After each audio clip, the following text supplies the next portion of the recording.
Hello friends, आज हम लेके आए हैं क्लास 7th एनसीईआरटी ज्योग्राफी का चैप्टर 9 जो है life in the temperate grassland. तो ग्रासलैंड के बारे में हमने चैप्टर 6 में बात की थी कि ग्रासलैंड कौन कौन से हैं, किस कंट्री में कौन सा ग्रासलैंड है, किस नाम से पाया जाता है। ठीक है, तो इसमें हम उन्हीं ग्रासलैंड्स को के बारे में कुछ पढ़ेंगे जो टेम्परेट ग्रासलैंड्स हैं उनके बारे में। तो हम स्टार्ट करते हैं सबसे पहले अपना प्रेरीज। ठीक है, प्रेरी ग्रासलैंड आपने सुना होगा। तो जैसा कि चैप्टर का नाम भी है टेम्परेट ग्रासलैंड, तो जो प्रेरी है वो एक तरह का टेम्परेट ग्रासलैंड है। कहाँ पे है वो? नॉर्थ अमेरिका में। ठीक है, देखिए दो बार चीजें, एक बार आप 6 चैप्टर में पढ़े होंगे कौन कौन से, तो आपको पता चलेगा नॉर्थ अमेरिका में प्रेरी ग्रासलैंड पाया था। ठीक है, यहाँ आपने फिर से पढ़ा कि प्रेरी नॉर्थ अमेरिका में ग्रासलैंड है। कैसे ग्रासलैंड है? वो भी टेम्परेट ग्रासलैंड है। अब कुछ क्वालिटी, जैसे यहाँ पे जो घास होती है, जो ग्रासलैंड है, वो हाइट उनकी 2 मीटर हाइट तक होती है। ठीक है, दे डोमिनेट्स द लैंडस्केप। वो जो जमीन को में बढ़ते जाते हैं, जो डोमिनेशन उनका है, जो घास है। ठीक है, इनको बोलते हैं, जैसे इतने ज्यादा मात्रा में होते हैं इसलिए इनको बोलते हैं सी ऑफ ग्रास। जब कहीं पे हो तो मान लो लैंड है, इतना घास इतना हो जाएगा तो इनको पता लगेगा दूर से कि पूरा घास का समुंदर है, मतलब हरा समुंदर, समुद्र। ठीक है, तो it is also called as the sea of grass. अब इनका एक्सपेंशन कैसे है? तो अगर वेस्ट की बात करें तो वेस्ट में रॉकी माउंटेन से ये बाउंड हो जाते हैं और ईस्ट में ग्रीक लेक। ठीक है, तो वेस्ट और ईस्ट से इनको बाउंड है ये। ठीक है, वेस्ट में आपका रॉकी माउंटेन, ठीक, और ईस्ट में आपका ग्रीक लेक्स। ठीक, दो चीज से ये बाउंड हो जाता है। ये नॉर्थ अमेरिका का पार्ट है। ठीक है, तो नॉर्थ अमेरिका में आपका यूएस और कनाडा दोनों आते हैं। ठीक है, तो ये दोनों का पार्ट है, ये यूएस और कनाडा दोनों में आता है। और ये जो एरिया है, ये क्या होती है, ये जो मिसिसिपी नदी है यूएस की, ठीक है, और कनाडियन जो नदी है सस्केचवन रिवर, सस्कचवन रिवर जो की ट्रिब्यूटरी, मतलब दोनों के, एक मिसिसिपी की ट्रिब्यूटरी और सस्कचेवन जो रिवर है, उन दोनों की ट्रिब्यूटरी से ही इसमें जो पानी जो ड्रेनिंग होती है। ठीक है, मतलब जो नॉर्थ अमेरिका का जो प्रेरी पार्ट है, ठीक है, जो प्रेरी का एरिया है वो मिसिसिपी नदी का जो ट्रिब्यूटरीज हैं उनसे ड्रेन्ड होता है, और कैनेडियन प्रेरीज का सस्कचेवन रिवर से ड्रेन्ड होता है, वहां पे उससे उनको पानी मिलता है। ठीक है, और इसको ये बोल सकते हैं, it is the home of American Indian, that is the black foot Indian. जो ये रीजन है, प्रेरीज रीजन है, उसको अमेरिकन इंडियन रीजन से बोला जाता है, जिनको ब्लैक फुट इंडियंस बोलते हैं। तो ब्लैक फुट इंडियंस कई फॉर्म में नाम आता है, black foot Indians, American Indians, अपना इंडियंस तो है ही, वेस्ट इंडियंस। ठीक है, तो कई नाम है, तो याद रखिएगा जो प्रेरीज में वो वहां पाए जाते हैं ब्लैक फुट इंडियंस, या उनको बोलते हैं अमेरिकन इंडियंस। यहाँ पे ट्राइब्स पाई जाती है, अपेचे, क्रो, क्री, पॉन। ठीक है, तो यहाँ पे जो ट्राइब्स के नाम है ये अपेचे, जो अपाचे आता है, अब गाड़ी आती है, क्रो, क्री एंड पॉन। ठीक है, ये तो इनका आपका एक जनरल डिस्क्रिप्शन हो गया। अब यहाँ पे क्लाइमेट कैसा है? ठीक है, ठीक, तो क्लाइमेट की बात करते हैं तो in the heart of continent, ये जो कंटिनेंट है अपना नॉर्थ अमेरिका के हार्ट में, बिल्कुल बीचों बीच में, उसका मतलब उसका समझिए दिल है।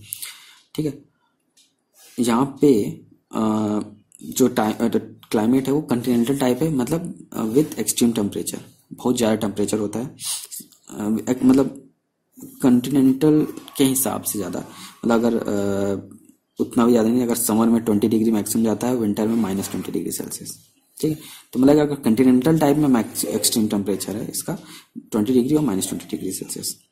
यहाँ पे जो एनुअल रेनफॉल है वो मॉडरेट है, मतलब पानी गिरता रहता है, एंड मॉडरेट रेनफॉल एनुअल। और एक चीज और है, जैसे क्या है कि इसमें नॉर्थ साउथ बैरियर तो है नहीं, ईस्ट वेस्ट में ही है, तो नॉर्थ साउथ बैरियर की वजह से, बैरियर ना होने की वजह से एक लोकल विंड चिनूक, ठीक है, वो यहाँ पे बहती है। और चिनूक है क्या?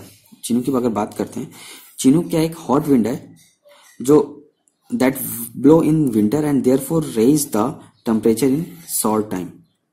ठीक है, तो चिनूक की अगर बात किया, चिनूक याद रखिएगा, चिनूक है क्या? चिनूक कब बहती? चिनूक बहती है ठंडी के समय, वो भी शॉर्ट टाइम के लिए टेम्परेचर बढ़ा देती है। ठीक है, चिनूक क्या? Chinook it is a hot wind that blew in the winter and therefore raise the temperature for a short time. ठीक है, इन शॉर्ट टाइम। चिनूक याद रखिएगा। ठीक है, तो चिनूक आता है किस वजह से? नॉर्थ साउथ बैरियर ना होने की वजह से। अब अगर फ्लोरा फोना की बात किया, फ्लोरा मतलब वहां का जीव जंतु वनस्पतियां। ठीक है, फ्लोरा फोना की बात किया तो ग्रासलैंड है, दे आर ट्रीलेस, यहाँ पेड़ नहीं पाए जाते, वहां पेड़ नहीं पाए जाते हैं। लेकिन जहां पे वाटर ज्यादा अवेलेबल होता है, ठीक है, वहां पे जो पेड़ अवेलेबल हैं वो है विलो एल्डर एंड पॉपुलर। ठीक है, दो तरह के पेड़ होते हैं, विलो एल्डर एंड पॉपुलर्स। तो कभी कभी पूछ लिया जाता है कि विलो एल्डर और पॉपुलर पेड़ कहाँ पाए जाते हैं, तो ऑप्शन में ग्रासलैंड भी रहेगा। ठीक है, प्रेरी ग्रासलैंड। तो ग्रासलैंड से ये मत समझिएगा नहीं पाएंगे, तो वहां पे जहाँ पे वाटर अवेलेबल है वहां पे विलो एल्डर एंड पॉपुलर्स वहां पे ग्रो कर जाते हैं। यहाँ पे जो एनुअल जो रेनफॉल है 50 सेंटीमीटर है, जो फार्मिंग के लिए सुटेबल है। यहाँ मेजर क्रॉप जो पाई जाती है वो मेज है। इसके अलावा आलू, सोयाबीन, कॉटन, अल्फाल्फा भी कुछ होता है। तो ये यहाँ पे मेन, ये इसके अलावा ये क्रॉप भी पाई जाती हैं। जो मेन ये ग्रासलैंड है, नाम से पता है ग्रासलैंड, तो ग्रास किसके लिए होती है? कैटल्स के लिए जरूरत होती है। तो ये एक तरह से कैटल रियरिंग भी था। ठीक है, वो तो बाद में लोगों ने फार्मिंग करनी चालू की, लेकिन पहले ये सिर्फ कैटल रियरिंग के काम में ही आता था। इसके अलावा large cattle farm called ranches are looked after by sturdy man called cowboys. तो काउ बॉयज आपने देखा होगा पिक्चर में, टोपी लगाए, एक किनारे बंदूक, हंटर। तो पहले क्या था, जो लार्ज कैटल फॉर्म थे, अभी भी होंगे, जो उनको क्या होता था, उनकी देखभाल करने के लिए काउ बॉयज रखे आते थे। ठीक है, काउ बॉयज क्या थे? स्टडी मैन होते, मतलब वो बंदूक चलाने, मारपीट करने में भी हैं, कि मतलब समझ लीजिए दबंग टाइप में। ठीक है, तो उनको कैटल फार्मिंग के लिए रखा था कि मतलब उनकी देखभाल किए जा सके। ठीक है, तो they are the study man, उनको क्या बोलते थे? Cow boys. बिशन, अब कुछ कुछ चीजें हैं, जैसे बिशन एक एनिमल है वहां पे जिसको बोलते हैं अमेरिकन बफेलो। ठीक है, तो उसको बिशन नाम से जाना जाता है। तो याद रखिए बिशन क्या है? बिशन एक अमेरिकन बफेलो है, या बिशन क्या है? बिशन एक बफेलो है। ठीक है, इसके अलावा एनिमल पाए जाते हैं rabbit, coyotes, gophers and prairie dog. ठीक है, देखिए अजीब है नाम ना, लेकिन इसको याद आप रखिएगा कि प्रेरी डॉग पाए जाते हैं, कोयोट्स पाए जाते हैं, गोफर्स पाए जाते हैं, और अमेरिकन बफेलो तो याद ही रखिएगा। अब आप कुछ नोट करके चीज एक लिख लीजिए कि कंबाइन क्या है। बाहर के लोग क्या होते हैं कि वहां पे मैन पावर कम है। ठीक है, तो मशीन बनाए रहती है उनकी, जो sowing, plough and work as a thresher all by itself. मतलब एक मशीन ये सारे काम कर देती है, जिससे मैन पावर वहां पे मैन पावर नहीं है, इस वजह से वहां पे लोग तब भी फिर भी खेती अच्छी कर लेते हैं, क्योंकि वो sow, plough and work as a thresher तीनों काम वो मशीन करती है। तो उसको बोलते हैं, उस मशीन को बोलते हैं कंबाइन। तो ये आपको एक जनरल आइडिया, जनरल बता दिया कि है। अब वहां के लोग कैसे हैं? ठीक है, prairies are also known as the granaries of the world. ठीक है, ग्रेनरीज ऑफ द वर्ल्ड बोला जाता है, प्रेरी को ग्रेनरी बोलते हैं। ठीक है, ग्रेनरी ऑफ द वर्ल्ड बोला जाता है, ये याद रखिएगा कि प्रेरी और क्या बोलते हैं? Granary of the world. अब जो डेयरी बेल्ट है वो एक्सटेंड होती है Great Lakes to the Atlantic coast in the east. ठीक है, Great Lakes to the Atlantic coast in the east.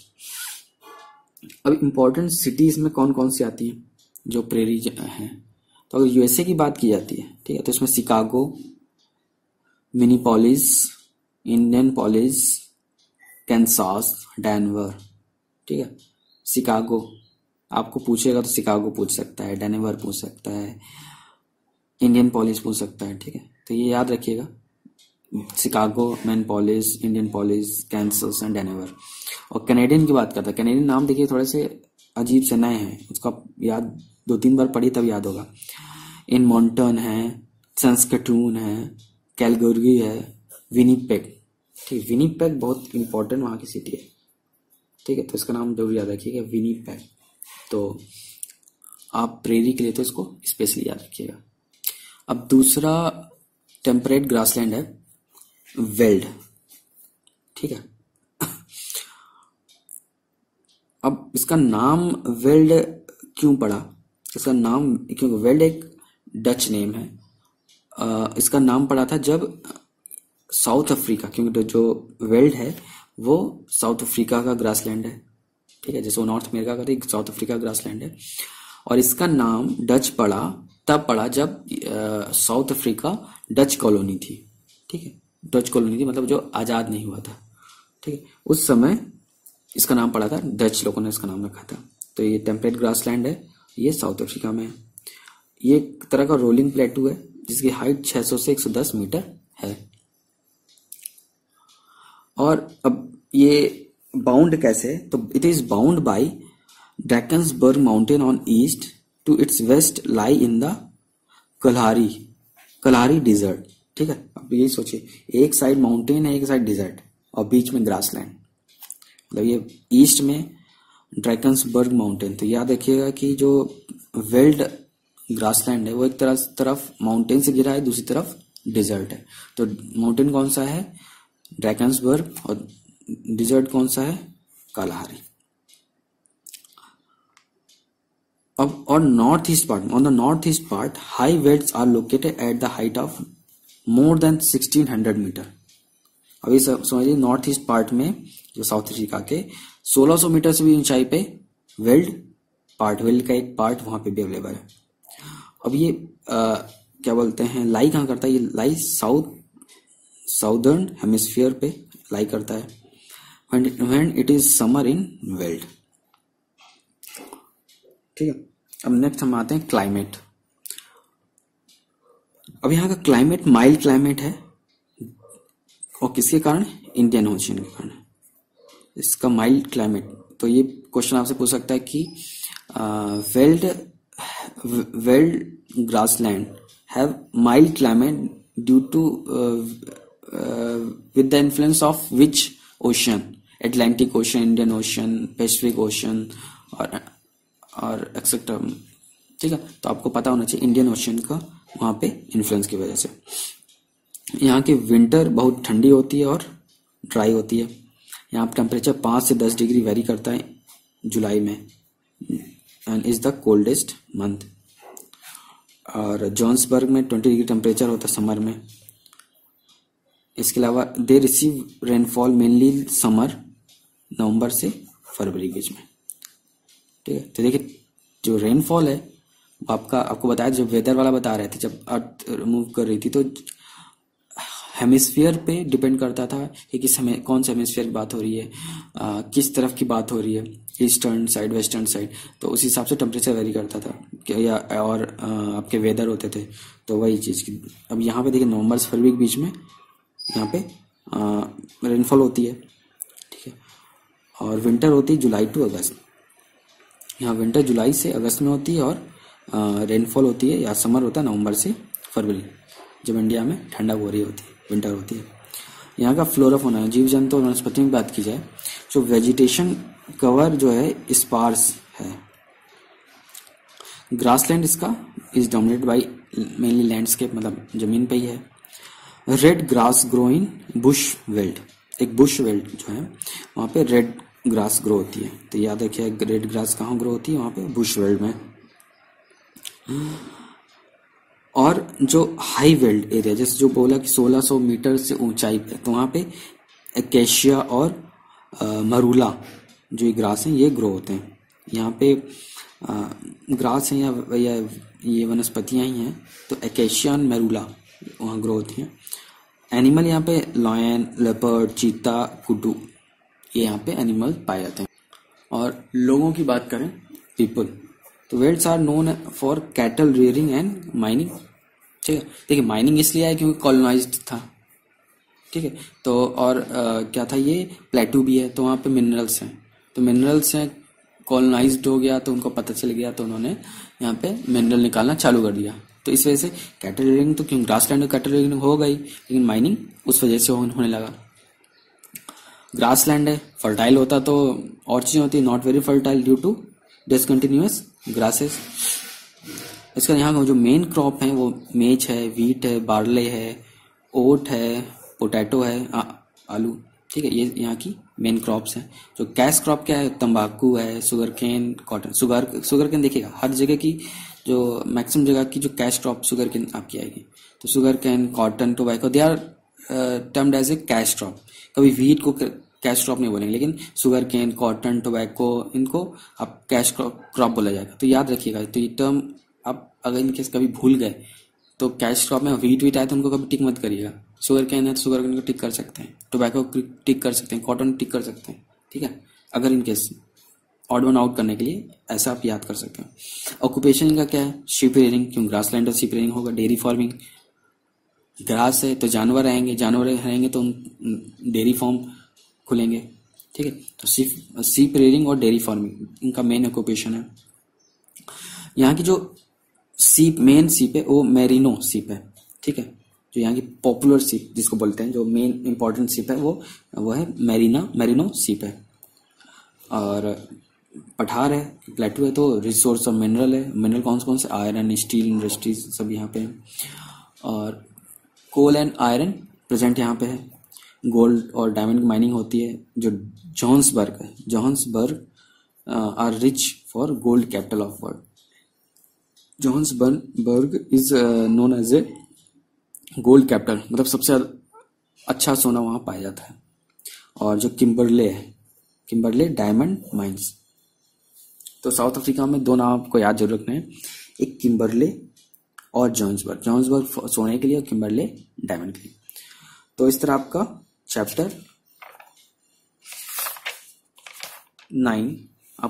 9 life in the temperate grassland आपका एक ब्रीफ ओवरव्यू हो गया। इसमें किसी तरह का आपको डाउट हो तो आप कमेंट बॉक्स में कमेंट कर सकते हैं। आपको अगर हमारा वीडियो पसंद आया तो लाइक करें, शेयर करें, कमेंट करें और बेल आइकन प्रेस करना ना भूलें। Okay, thank you.